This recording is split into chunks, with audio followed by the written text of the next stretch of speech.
Hey guys, how's it going? It's Al. It's Friday of week 4, and I'm going to take the next 45 minutes to an hour and take questions from my chat over here on Twitch. Every Friday we do this. We take about an hour. They ask me a bunch of questions, anything that they have for the weekend slate. We try to stay still, like we're coming in for a landing.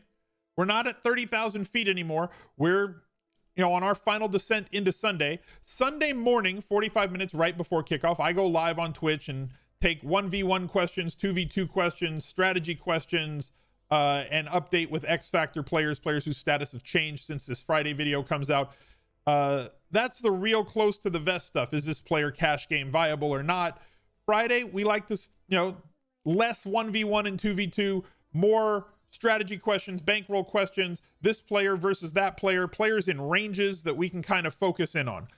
I want to thank you guys for all the support on the channel. Drop a like on this video. We're going for the 10% mark on every video that we have. So this video typically gets around 20,000 views. We're looking for over 2,000 likes on this video. You guys have been outstanding with that. I appreciate all the support in that aspect recently. Also, if you're new to the channel, thank you for finding us. Subscribe to the channel. Make sure you ring that notifications bell as I put out 7 or 8 videos a week here on the first channel. Our recap is always live on the second channel. All the links for all my socials and everything else are available down below. And our Friday show is brought to you by the fine folks over at Establish the Run. If you want a discount, there's going to be a link right down below in the pinned comment to take you over to Establish the Run. We'll put in the promo code SMIZLIFE for you, or you can just use that promo code at checkout. All the best content, kind of like The Athletic for fantasy and daily fantasy. They've got great information, more content. They have great projections, O-line, D-line mismatches, Evan Silva's matchups every single game, Levitan's cheap volume articles, Drew Dinkmeyer doing his tournament leverage plays, and a podcast on Saturdays. They do the shows on Friday night with Evan and Wiggins and Levitan. So a lot of great content, all behind the paywall there.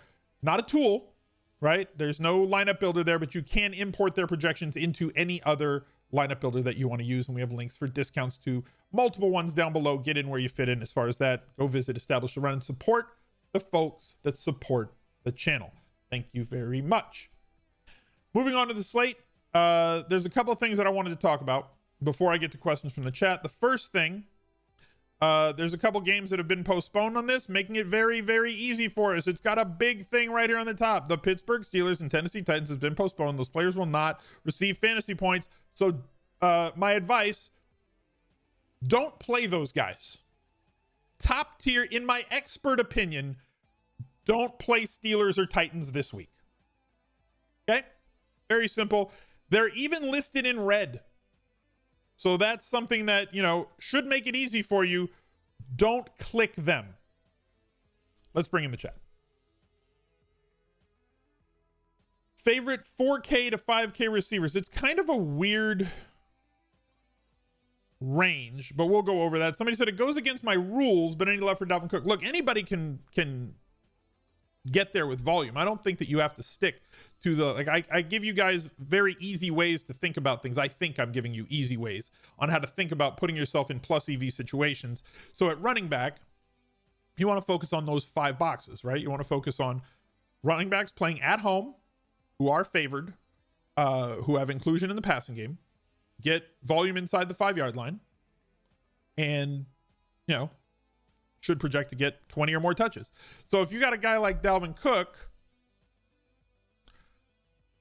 who, in my opinion, pretty much every week should get 20 touches, but didn't the first 2 weeks as they were playing massively from behind, like he should still get a lot of touches, but they took him out in those games. He should be utilized like Ezekiel Elliott. Okay? That's just a thing that should happen. But it doesn't.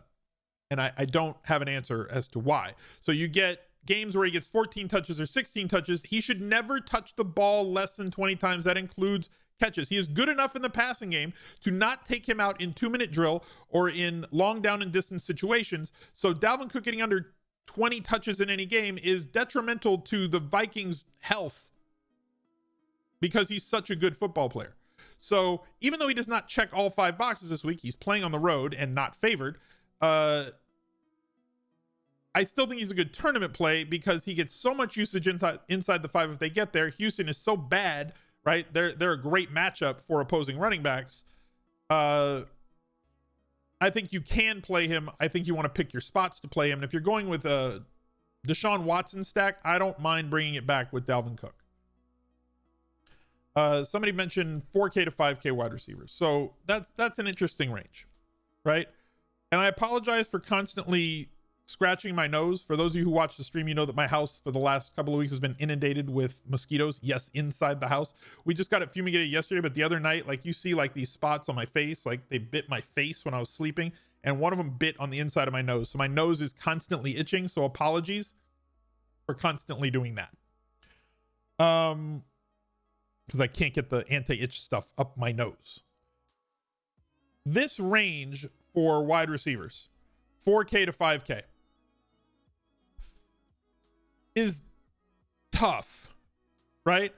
You got guys like Slayton who get pretty good usage, and now there's some injuries and they should be playing from behind, so I get it if you want to go with him. Marvin Jones Jr. is nice. He's not spectacular, but he's fine. Like, he always has 1 or 2 games a year where he gets multiple touchdowns, and like he's a tournament winning player, but he's got a big difference between his floor and his ceiling, so like he's hard to play as a cash game play. Curtis Samuel, same sort of thing. I think he sees good usage, but and increased usage running the ball, even though Mike Davis is the primary guy, but he's gonna have to bust a long one to get you there, and we'll see how his usage increases. I think that Randall Cobb is nice but not thrilling. Like, there's just a lot of guys that kind of make you look like that Larry Davis gif where you're Larry David gif, well, man, I don't know. Hunter Renfrow, without anybody there, should see more targets, but how good are those targets going to be, assuming that he's going to be going up against Buffalo's defensive backs, who are quite good. If he plays in the slot more, and now granted they're missing, assumed to be missing, Ruggs and Edwards on the outside. I think Zay Jones is going to step into one of those outside roles, but if Renfrow is inside, Buffalo is much more vulnerable against the slot than they are in the outside. So if you project him playing more in the slot, great. If he's going to be in the outside, it's a bit of a tougher matchup, but volume can overcome a really tough matchup at 4,500. I think you're kind of looking at guys like T. Higgins. Again, every one of these guys, like, I don't think T. Higgins is going to get 9 targets. I think 5 is possible, maybe 6. I think 9 could have been an outlier, but if he sits at 9 moving forward, which I don't think will happen, considering that AJ Green and Boyd are both there ahead of him in the pecking order, I don't think that 9 targets is going to be an every week thing, but I think people are going to jump back on Higgins because they like to chase the ball around the roulette wheel. Brandon Cooks in Houston against Minnesota defensive backs who just have not been all that good. He's got to get there one week. He's always going to be a touchdown threat anytime he takes the field. This is the first good matchup that the Texans have had on the season. It's just a bunch of guys that you're like, like they all have warts. You can poke holes in every single one of them. So like I would kind of rather pay way, way down or pay way, way up, or, you know, to the middle, somewhere around 5-6K. I think there's a lot of guys. 5,500 to 7K. There's a lot of guys. Obviously Michael Thomas higher than that as well. Let's say comprehensive look at all those dudes that are in that range. I hope that that's fine. Is AJ Green blowing up this week? I don't know. I don't think so. Myles Gaskin for cash? Probably not for me. So cash game running backs. I kind of think for cash game running backs that you don't need to overthink any of it. Right? Like pretty much at all. You could very realistically just do this, you know, or if you don't like Drake, sorry, I didn't switch the screen. You could just go Kamara, Elliott, and just jam them in, right? And then play Drake at your flex, or play Hilaire, or Elaire. You can play Edwards-Elaire at your flex. I'm not making fun of his name. I just need to get used to saying it because I've said Clyde Edwards-Hilaire all offseason. It's not that. It's Clyde Edwards-Elaire. And just make the rest of the lineup make sense after that, which is entirely possible, right? When it comes to, and I know I'm going to get this question because I see it in chat right now, and I'm going to get it all day the rest of this thing. I need you guys to think about specific things, especially when the pricing is the way that it is on DraftKings right now. You must, for cash, these are your rules. Write them down. You must be able to project 65 plus touches from your 3 running backs, and you are going to be using 3 running backs in cash this week. You must be able to project 25 targets from your 3 starting wide receivers this week in your head-to-head and cash game lineups. If you can't do that, then you aren't doing it right. I've made a few different lineups, and I'm not saying you must play this player. Notice that those instructions are not player specific. Those instructions are volume specific. So when you're building your cash game lineup, don't worry about the name of the player. It's very easy to get 3 running backs who are 5-box running backs for us. I have already mentioned what those 5 boxes are multiple times on multiple videos. You know what they are. It's very easy to get 3 5-box running backs in cash. Kamara is not a 5-box running back because he's playing on the road. 4 boxes is fine. Right? Well, I can't play Kamara. You said not to play Kamara in cash. No, I didn't. I'm just saying it's easy to go with 3 5-box guys. My issue with Alvin Kamara this week, and it's not a horrible issue. He's a great player when Michael Thomas plays. Michael Thomas has practiced in a limited fashion on Wednesday and Thursday. We don't have the Friday practice report yet, but all signs are pointing to him being able to play this Sunday. In the games that Michael Thomas has played over the last 3 years, Alvin Kamara averages 7 targets per game. In the 2 games that Michael Thomas has not played, the last 2 weeks, Alvin Kamara is a target monster with basically 11.5 targets per game the last 2 weeks. When Michael Thomas plays, if it is this weekend in week 4, I cannot project 12 plus targets for Alvin Kamara. I don't think that's out of the realm of possibility. I don't think we can ever project over 15 carries for Alvin Kamara. So 7, 8, maybe 9 targets is in play, which is enough if you're playing a running back, right? Like, I'm fine if he gets that amount. Like, he got 8 in week 1 with Thomas there, but Thomas kind of left that game late. He got 9 in week 2 without Thomas, and he got 14 in week 3 without Thomas. So I'm comfortable projecting 12 carries here. If Thomas is back, I'm comfortable projecting 7 or 8 targets here.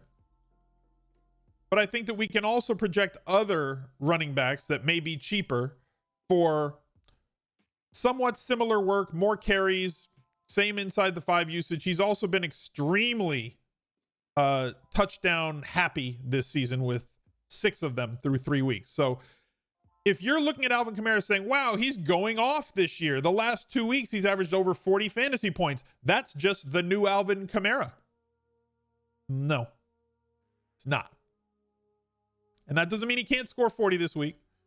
It means that this production and volume is not going to be sustainable when you have an all-world wide receiver returning to the fold who eats up 30% plus of the target market share that currently Alvin Kamara is the primary receiver with Thomas out.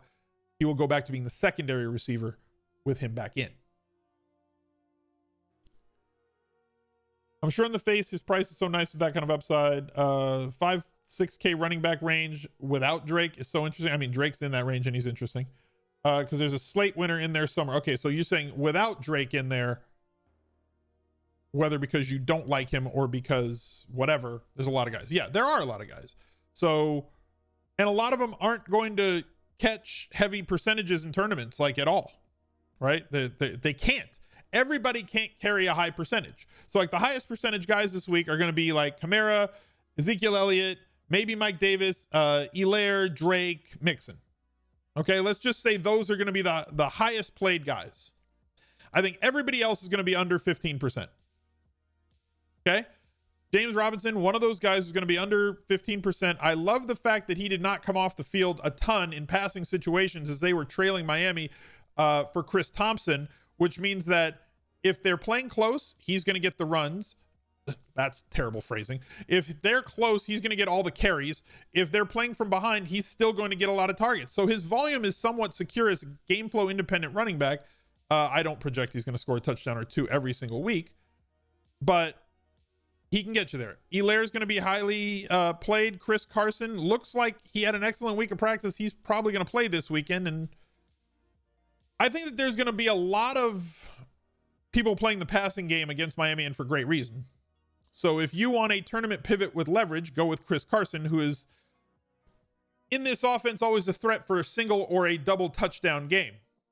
With as many points as this team scores, yes, I know Russ is outstanding, but if they get out to a lead, it's not like Chris Carson can't catch a touchdown. He's got 3 of those already. We haven't seen him carry the ball 20 times yet, and if it's not a structural issue with that ankle, and they can, the NFL's got the best drugs available that he can not feel any pain for 3 hours, it is what it is. So he would make for a good tournament play. Kareem Hunt might be out, which at a higher level, if he is out, then Nick Chubb obviously gets more use in the passing game. The amount of targets, I don't have the number on me, so I can't just quote it for you, but the amount of targets that Nick Chubb got, I'll put it in Discord later, in the first 8 weeks of last season versus the second 8 weeks of last season, weeks 9 through 16, which is basically Hunt was out for the first 8 weeks and Hunt was in for the second half of the season. Chubb was a game flow independent running back in the first half of 2019. If Hunt comes out for a week, all of a sudden he becomes a great play. The Raiders have been terrible against running backs, so if Zach Moss is out again, Devin Singletary did not really impress last week against the Rams, but he played like 85% of the snaps, got 90% of the running back work. He's going to play all the downs. We saw him get multiple inside the 5 carries last week, even though he did not convert on them, but the signs point to the volume being great for him in the case that Moss is out again, and it's a great matchup, even though it's on the road. Joe Mixon already talked about, I think he's going to be over 15%. Darrell Henderson played about the same amount of snaps as Malcolm Brown, but 20 carries last week. Last 5 quarters, he's carried the vast majority of the carries and catches and opportunity for the Rams, as well as the inside the 5 carries. Looks really great. Definitely passes the eye test and the volume test as well. And home favored, 20 plus expectation, yada, yada, yada. Inclusion in the pass game, 3 targets in each of the last 2 games. Everything that we need from running back. Mike Davis, I think, will be over 15%. Fournette is out, which now opens up Rojo at 4,700. Only because, again, home favored running back should see the vast majority of the touches because Fournette is out again this week. Godwin also out this week. So volume is going to be more condensed here in Tampa Bay. It's going to be Evans, it's going to be Miller, it's going to be Jones, and then maybe we'll sprinkle in some OJ Howard, maybe a little bit of Gronk. Signs were pointing up for Gronk last week in week 3. So if you want to go for a bargain basement guy, again, I don't think that Rojo is going to catch much percentage in tournaments. So a lot of ways to be contrarian with 5 box running backs in tournaments, which is what we did last week with guys like Connor and Chubb, who were sub 5% or sub 10% in tournaments, to give us massive leverage with guys that we should be focusing on. Just because the crowd is focused here doesn't mean that everything else is a bad play. So put yourself in a good position to try and give yourself a chance to get in the top 1% of a tournament, and maybe you can get lucky and win it. Am I feeling the Fitz magic? I think that he's in a great spot. He's too cheap is what it is on DraftKings. So like looking at the quarterback pricing this week, I can take you back over to DraftKings. Looking at the quarterback pricing, they kind of bumped everybody up, right? So there's not this huge gap between Mahomes, Jackson, and everybody else. There's Mahomes, Williams, Jackson at 74 to 8,100. Then there's 3 other guys that are above 7,000. We haven't seen quarterback pricing be this expensive on DraftKings this year. So it feels like they're trying to go back to where it used to be, like when 2015, 2016, like Tom Brady was up around here, Peyton Manning was up around here, and then you could find plays in the sub 6K range, which we couldn't find before. So now a lot of people want to play Kamara. They don't want to play him because he's going to run the ball 30 times. They want to play him because of his usage in the passing game. Michael Thomas coming back, and they want to play him because of how good he is in the passing game. Well, Drew Brees, before somebody says, yeah, but Drew Brees on the road, whatever. If you think that Thomas and Kamara are going to have 8 and 10 catches this week, that's 18 completions, and he's still got other weapons on this team. Makes for a good tournament play at 5,800. Nick Foles, now the quarterback here. I think that he's a better quarterback than Trubensky. So get in where you want with Nick Foles in tournament at under 5%. Fitzmagic is 5,400. He has shown that he is a good quarterback and a good fantasy quarterback, right? I'm not saying he's a bad real life quarterback, but he's a better fantasy quarterback than a real life quarterback. You're not going to win many Super Bowls with Ryan Fitzpatrick as your quarterback, but you are going to win fantasy football games and fantasy weeks in DFS if you have him at your quarterback. I think he needs to be about 5,900 in this matchup. Seattle's been awful. Okay? And I say that knowing that Seattle's also been awesome. So kind of context, guys. Seattle's been amazing, and they've also allowed an average of 450 yards per game passing to opposing quarterbacks. Not saying that Fitzmagic's going to have 450 yards this week, but we fully expect Seattle, who has a team total of 30.5, to score around or above 30 points. Right? If they do that, the Dolphins will also have to score 30 points if they want to have a shot. Seattle should theoretically be playing from ahead in this game, as Miami does not have the tools on defense to stop them from matriculating the ball downfield and into the end zone, where you get 6 points every time you carry the ball across the plane. So Fitz is going to have to bomb. He's going to have to hit Parker deep. He's going to have to hit Williams deep. He's going to have to pepper Mike Gesicki. And there's clearly guys that Gaskin's getting 6 targets a game out of the backfield. There's plenty of pass game weapons here to allow him to hit the 300-yard bonus. He has a solid enough floor with his legs, meaning he gets you 15 to 40 rushing yards a game. That's 2, 3, 4 points right there. He can get into the end zone, give you some touchdown upside with his legs, and multiple touchdowns in a game like this are clearly possible. So if you want to go and hit up for savings here in a cash game lineup, I'm fine with Fitz in cash, right? This is one of the first sub $5,500 quarterbacks this year, I think, that I've been okay with in cash. My range this year has been pretty much between 6 and 6,500. Has been where we've been finding our cash game quarterbacks. And there's guys in that range as well, like that you can hit up, right? So like Cam Newton at 6,400, I think is fine. Watson at 6,600, I think is a great cash game play. You want to go with Burrow as well, same sort of a situation, but like this is way too low. This should be 5,800 or 5,900, and it's not. And then if you plug in like one of the min salary wide receivers, like Damiere Byrd, for example. As I said, we want to play New England players in games where we expect them to throw the ball 35 plus times. And against Seattle was one of those times. And I think that against Kansas City is going to be one of those times. If New England is favored or playing at home where they can play super slow, we want to avoid their passing game. But the thing that does is it holds down the price of players like Damiere Byrd and N'Keal Harry. So you plug one of these two guys in, plug in a defense, whatever. Not Seattle against them, but like let's say you plug in the Buccaneers, right? Against the rookie quarterback. You have 6,300 average to play with the rest of your lineup. You can fit whatever you want. So if you want to go in cash and say, look, I'll take the risk on Bird. His floor is like 5.5, 6 points with a 20-point ceiling. Fitz should Fitz should be able to get me 17 to 21 points in the meat of his bell curve, right? Like that's where his median projection is going to be, which is pretty much 4x his salary. And then say I'm going to pile up volume in all these other spots. It's an easy way to start your line. You want to punt completely on defense and give yourself even more money. Fine. Plug in this, plug in whatever. I don't care who, the Browns, the Detroit, whatever. Just go with the punt defense. Now you have almost 6,600. So there's ways to find salary in cash games that aren't impossible. You like running backs in flex for cash? Yes, you should.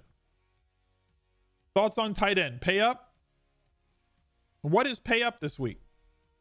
Like, what do you consider paying up for a tight end in week 4? Because this is specific to pricing, right? So like Travis Kelce is 6,800. I'm probably not going to go there. In cash, I'm saying. In head-to-head games, I'm probably not going to go there. Mark Andrews, I don't think we need to go there in cash for 6,000. Tyler Higbee is priced way too expensive for the volume that he's getting right now. Darren Waller at 5,200 without two guys, like he's going to probably see 10 targets. Like if that's paying up, I'm fine with it. If Gesicki's paying up, I'm fine with it. Hawkinson at 48, fine with it. Henry at 46, that's about the pay up range for me. So if you're going to pay up, it's around there, right? Waller, Gesicki, Hawkinson 4,800 against New Orleans. New Orleans gotten slammed by opposing tight ends so far this year. Dalton Schultz for cash. On FD, yes. On DK, probably not. DK, I think he's more tournament. FD, he's sub 5K. He's way too cheap on FanDuel. I think he's got 13 catches the last 2 weeks. Is that where he's at? I have to like check him now.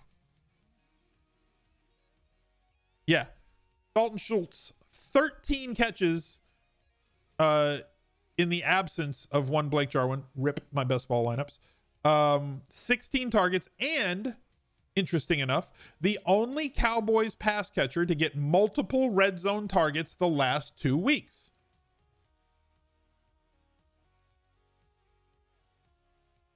Think about that. Think about all the pass catching options that Dallas has. And Dalton Schultz is the only guy who's gotten 2 red zone targets. And I believe one of them at least was an end zone target. And the other one, I'm not sure if it was an end zone target or not. But he's got at least 1 end zone target, 2, only guy with multiple red zone targets on this team. And his volume's been good. I would just prioritize the other ones over him. But I think, like, I'm not going to say that somebody's a donkey if they play Dalton Schultz in cash. I just think there are better options. Mike Davis cash flex. He's fine. Look, it's not about one player. Your cash game lineup is not about one player. We have defined what the path is.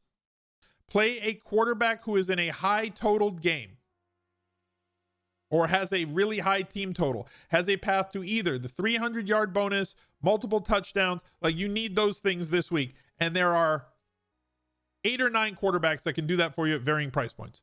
Make sure you get 65 plus projectable targets or projectable touches out of your 3 running backs. Yes, you are playing a running back in flex, and make sure that you can project at least 25 targets from your 3 wide receivers. If you can't do that, then that makes the players that you're using not cash game viable this week. Just do those things. Lockett or DK Metcalf, or both in cash. Just pick one.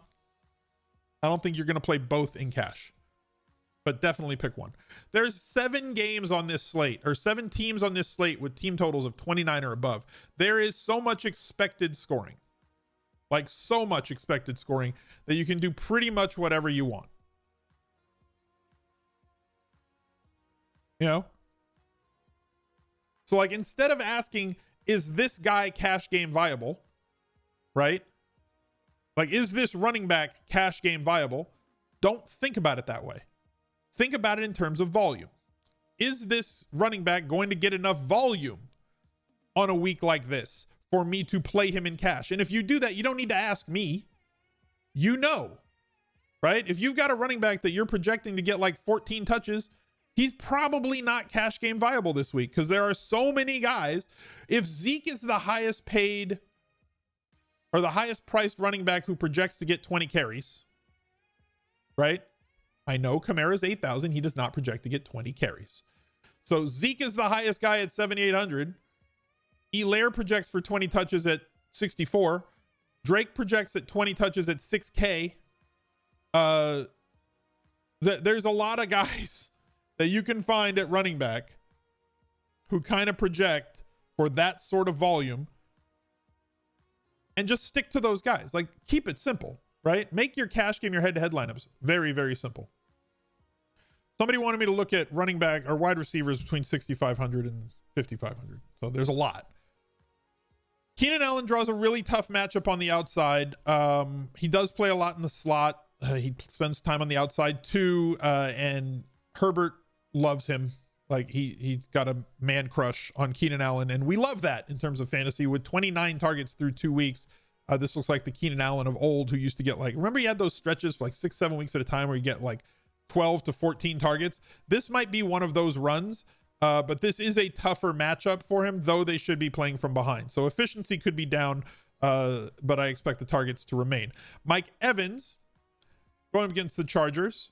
whose defensive backfield is now missing two of their best four players, with Chris Harris going out, and obviously before the season with Derwin going out as well, and Mike Davis now playing not opposite Godwin, so expect his market share of targets this week to be around 28 or 29%. Last time that happened was week 2 against Carolina. I agree that his market share of targets will be around the same that it was against Carolina, but the matchup is tougher. So even without the guys that the Chargers have lost, this defense is still tough, and Hayward's still there. It's like they're still tough enough on the outside and on the front seven, as opposed to Carolina, who's just fantasy carnival, and we're going to attack them every week. We don't really attack the Chargers defense every week, but I'm going to look for volume at 6,400 with Mike Evans, as he's somewhat indefensible. When you add short to mid-range targets to his game, and he's got that over-the-top big splash ability as well, he now becomes, without Godwin, a high floor, high ceiling guy. Marquise Brown, fine with him for tournaments. Bob Woods, love him for cash games this week. Love Cup for cash games this week. Woods comes in way cheaper. I think Cups is up here. Where's Cup? Cup's up here at 6,700. Woods down here at 6,300. Both are viable. Rams have a total over 30 points. They should be able to move the ball at will against the Giants, who can't keep opposing teams off the field. The Rams are one of the best teams in the league in terms of third down conversion percentage, and the Giants are one of the worst teams in the league in terms of stopping opposing teams on third down. And you guys know how much I love it when the puzzle pieces fit together like that. So that's just is what it is. Tyler Boyd saw a lot of targets the last 2 weeks. And again, the Bengals are a team that I seem to have a blind spot for. I admitted this on the head-to-head battle. I've admitted it numerous times over the last few years. I have trouble playing Bengals because I don't like the offensive line and I don't like this team. I'm buying Burrow. I like Burrow. I like his skill set and I like the weapons that they have, but I never bring myself to really have a lot of these guys. So 6,100 I think is a fair price for what should be somewhere between, I know this is going to be a wide range, somewhere between 7 and 11 targets for Tyler Boyd on a week in, week out basis from a quarterback that I think is actually #good. Michael Gallup, tournament only play for me, not really a cash game play. Galladay should be coming back here. And this is a situation where I think he might actually do some things. 17 points in his return in a game where we didn't know that he was, or felt he wasn't going to be 100%. I think that he's a little sneaky this week at 6K. Let's just say that. Fuller had a little hammy issue yesterday, but he's going to be fine. I understand if you don't want to play him. He's a tournament play for me, especially with what I believe this Houston offense is going to do this week. And if you look at the fact that he's averaging 12.5 DraftKings points per game, he scored 37.5 DraftKings points. He has 15 targets. A lot of points per target, guys. So I understand if you don't want to play him. I don't like Will Fuller. Will Fuller always gets hurt. Yeah, but what if he doesn't? Just going to put that out into the universe. What if he doesn't? Odell Beckham Jr. against Dallas. Dallas, again, another fantasy carnival. Odell Beckham Jr. on the Browns, who like to run the ball, right? But when the Browns are at home and playing from ahead, they are much more likely to do that than when they're going to be playing in a pace-up situation against Dallas. So they will get more plays this week than normal.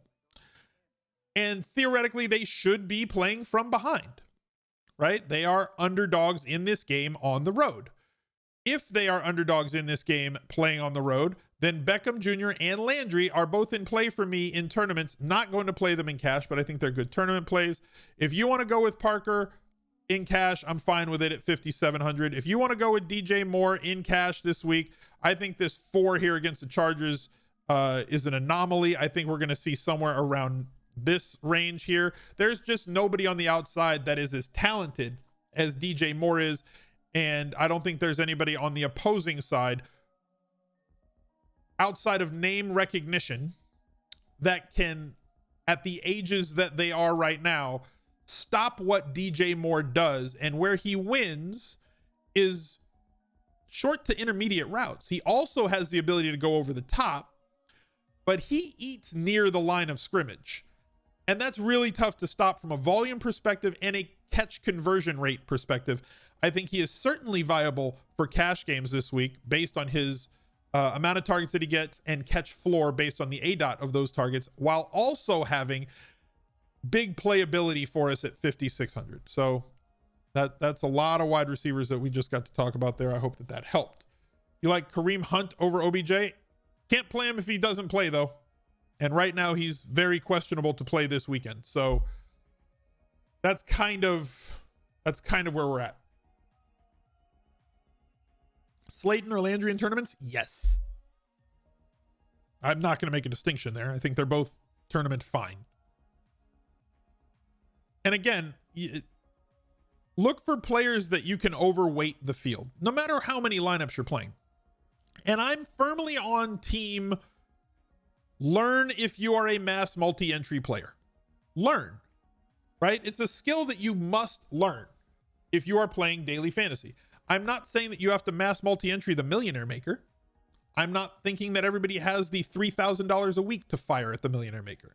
That would be stupid of me to assume. But both DraftKings and FanDuel have 5 cent, 10 cent, 25 cent, and 50 cent options for you to get in where you fit in and practice your lineup building on a lineup builder, which we kind of go over all week on this channel. And you guys know my process. I build 3 lineups by hand for 3 max games, mostly the high stakes stuff.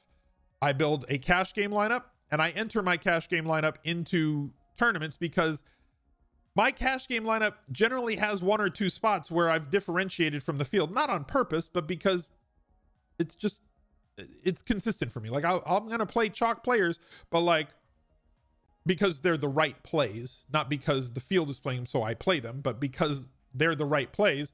And then I usually will find somebody else that lets me fit another player. Like a few weeks ago where I played in week 2, I played Mike Evans in cash. And I think he was 2% owned in cash. Nobody had him in those 50-50s in the high stakes ones because they focused on this other thing. And I felt with Godwin out, he's going to get multiple, double-digit targets against a team that can't stop him. It's a great play. Other people did not see it that way. So my cash game lineup somewhat differentiates from what the field is. So that gives me an ability to put that lineup in tournaments. I also make 2 other tournament lineups. Then I have the lineup builder build me 147 of them. It's a skill that you need to learn. Right? That's kind of all I'm saying. And if you're not going to spend the time to find out if you're good at it, especially with the upside of football season where you can turn $15 into like $2,000-$3,000 if you happen to bink one of those mini max tournaments, I think you're doing yourself a disservice. That's just, if you don't want to, don't, right? If you don't want to do it, fine. But like, I feel like you're possibly leaving money on the table. Some of you who have never done it before are going to be the next MME superstar in daily fantasy. Some of you are going to lose money at it.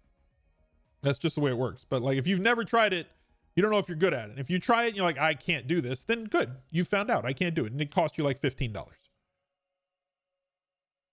I played Evans that week. Hashtag it worked. Emphasis on overweighting the field or underweighting the field or both. Yes, I do it both things. So when I say I want to overweight the field on a player, we talked about this last week. If you guys remember on the recap video, which is available on the second channel every single week, every Monday, you noticed in my best tournament lineup, I had Nick Chubb, who was like 5%, and I had James Conner, who was 3%. Those were both 5-box running backs who had great spots, right? Good matchups, great spots. And they were underplayed by the field. And it was very easy to predict that they were going to be underplayed by the field, which allowed us to take an overweight position. I had 20 to 25% of both of those guys. I had 20-something% of Austin Eckler, who was 9% by the field. The field can't play everyone. So right now, as I said before, and I'm looking over here at my sheets, Kamara, Ezekiel Elliott, Mike Davis on Carolina, Edwards-Helaire, Drake, and Mixon are the 6 players who project at or around 15% or higher in tournaments. There's 6 of them. There are many other players who project for less than 15%, and it starts going down exponentially from there. It's not like 15, 14, 13, 10. It's like 15, then you get like 12, then 9, then 6, then 3. So it's pretty easy to take players from that range for tournaments and sprinkle them in with some of the higher percentage players and differentiate your lineups. Have I ever overweighted a player that was chalk? All the time. Because a chalk player in the Millionaire Maker might be 15 to 20% owned, right?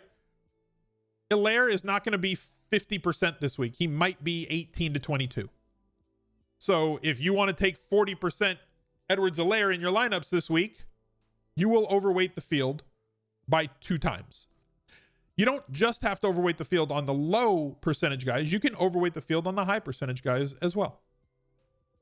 What's my criteria for quarterbacks? Love the 5-box running backs. I try to keep it simple, and I'm glad that people kind of get that. Like, I try to give people who have never had a way to think about things a different way to think about things than otherwise he's a good player, he's a bad player. Is this a good matchup? It's a bad matchup. Because that just leads you down the same road as everybody else. So at quarterback, all right, I'm going to rewind. I have to talk you through this. I did this on the 06010 podcast this week. You have 50,000 in salary.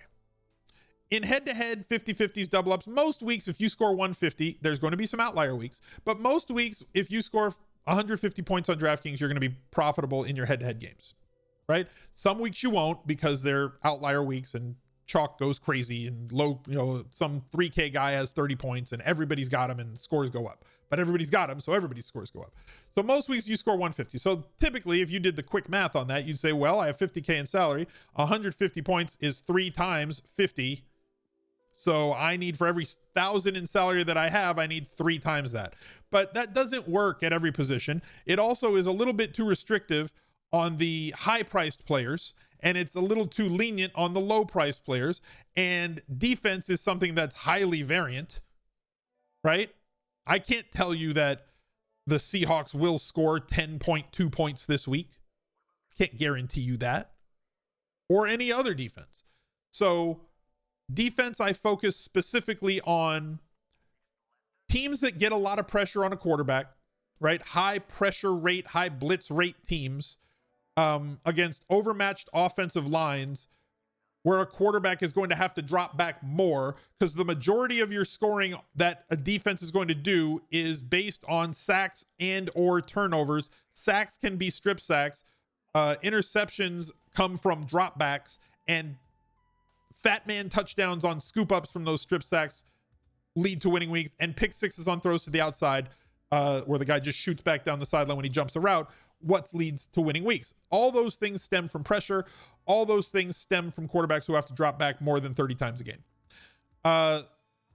Quarterbacks, I don't think you can just go with 3x, because if Fitz only has 15 points this week, you're not going to be happy with his output.